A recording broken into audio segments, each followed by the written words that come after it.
يا ماما شو طبختنا اليوم؟ شو جا عبالك يا غزال؟ والله جاي عبالي أكلة كتير طيبة. شو هي؟ كوسة بلبن. أحلى كوسة بلبن لعيونك يا غزال. يلا يا غزال فوت أنا وياكي على المطبخ لحتى أحضرلك أحلى كوسة بلبن. وهلأ مثل ما عم بتشوفي يا غزال هيدي الكوسة عندي عم بحفرها بهيدي الطريقة.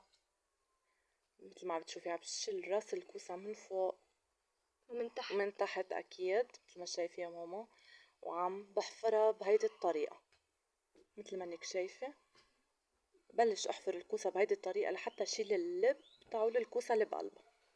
ومن بعد ما خلصت الكوسة وغسل هون حطينا زيت يا غزل، اكيد حطيت معلقة كاري ومعلقة 7 بهارات وفلفل اسود وملح.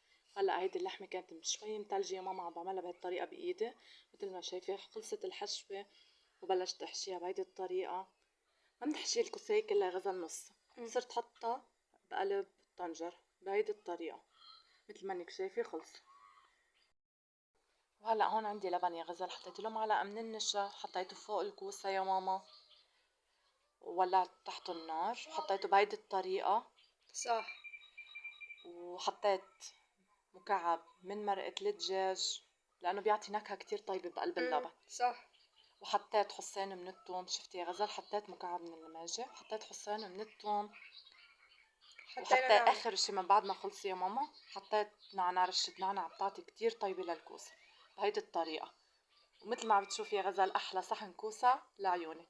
واذا عجبكم الفيديو ما تنسونا باللايك وبالشير وبالاشتراك. وبالاشتراك.